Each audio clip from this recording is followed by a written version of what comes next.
Well, Happy New Year, everyone. Yep, here we are in a new year, and as usual on Bernie Drops the Needle, we're going to be stuck living in the past. In fact, I'm going to go back to 1963 to talk about this band. They were formed by two people who were in Hawaii. Now, one was in the Navy, and the other was a salesman. And they got together and they started jamming and thought, oh, this is great. And so in 1964, both of them relocated to Los Angeles, where they actually played at the Troubadour Club, club I've been to many times. And by now, the band had become a 13-piece ensemble, which was called The Men. As you can imagine, a 13-piece band was pretty unwieldy. And I doubt that very many of the members got paid very much when you had to split it 13 ways. Anyway, the band broke up. But then in 1966, the key members decided to reform into a new band that recorded a number of hits. And they did very well for themselves. And they have a huge hit, which everybody always remembers them with. Everybody always cherishes. That's right. We're going to talk about the Association. So let's drop the needle. Jules Alexander, who went by the name Gary, was the Navy man in Hawaii where he met Terry Kirkman, who was the salesman. In the Association, Gary played lead guitar and sang. Kirkman sang and played wind, brass, and percussion. They were also joined by Brian Cole on vocals, bass, and woodwinds, Russ Giguere on vocals and guitar, Ted Bluchett Jr. on drums, guitar, bass, and vocals, and Jim Yester on vocals, guitar, and keyboards. They played together in a number of small clubs around LA, and then they released their first single, Babe, I'm Gonna Leave You. It was a song first recorded by Joan Baez. Now, the Association's version, well, it went nowhere.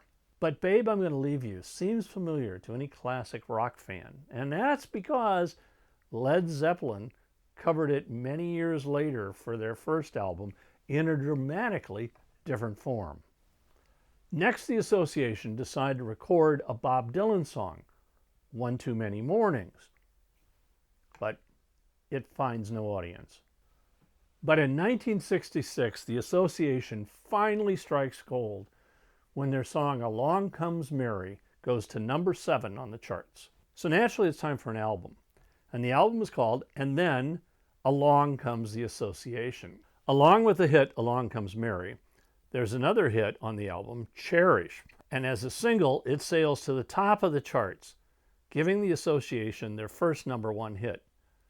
The album did well, hitting number 5 in the charts. The group hit the road to support the album, and then in 1966 comes out a second album called Renaissance. But there's no smash singles here. But two of note are Pandora's Golden Heebie-Jeebies, I love that title, and No Fair at All. But without any hits, the album could only reach number 34 on the charts.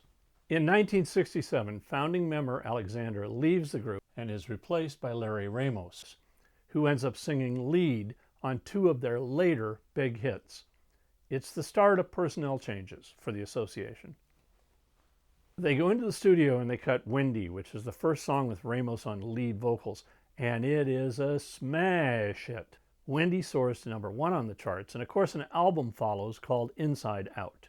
Besides Windy, the album also contains another hit, Never My Love. It reaches number 2 on the charts, only to be kept out of the number 1 spot by a song by the Box Tops called The Letter. You remember that one? And just to show you the prominence that the Association had, just 8 days after this album comes out, they are the number 1 opening act for the Monterey Pop Festival. In 1968, they released their 4th album, Birthday. The album produces 2 hit singles, Everything That Touches You, which hits number 10 in the charts, and Time for Living, which stalls at 39. Now, there's an interesting backstory around this album. The Association were offered a song by a new up-and-coming songwriter called Jimmy Webb, and the song was called MacArthur Park. But the Association turned it down. And of course, it went on to be a huge hit for, of all people, Richard Harris. Then in 1968, founding member Alexander rejoins the group, and they record the soundtrack for a hit film called Goodbye Columbus. In 1969, they released their fifth album, and they call it The Association. Ah, those clever lads. But it doesn't matter. The album doesn't really sell well. It only reaches number 32 on the charts. Now, in 1971, Russ Giguere leaves to pursue a solo career. Now, a little side note. Back in the band that we all had in high school and in college, The Darkness, which I've talked about many times, our bass player, Brad Pico, had a cousin. Now, if I get this story right, she was the cousin to Russ. And that gave all of us the closest connection we had to a rock and roll star. Anyway, Russ goes off on a solo career. That same year, in 1971, the Association releases an album called Stop Your Motor. And although there are 4 singles on that album, none of them chart. In 1972, the Association tries again with an album called Waterbeds in Trinidad. That sounds promising. They even recorded the Lovin' Spoonful's Darlin' Be Home Soon. But this album did worse than Stop Your Motor. After this, the band was pretty much in free fall through the 70s. Members left, they toured a little bit, but nothing really was going on. But then in the 1980s, they joined a tour called Happy Together, which had the Turtles and Spanky and Our Gang. Then activity was pretty sporadic in the 1990s and early 2000s. But by 2011 and up through 2018, and I don't know, maybe still to today, the Association is still out on some version of the Happy Together tour. Even though the members have changed dramatically, the Association is still out there playing. Now, as usual, I've created a Spotify playlist. Here's the link, and I'll put it in the comments down below, so you can listen to some of the music from the Association that I've talked about in this episode. Now, no question, between 1966 and 1971, the Association, even though they had a little revolving door of members coming and going, produced a number of great hits. Along Comes Mary, The Great Cherish, Wendy.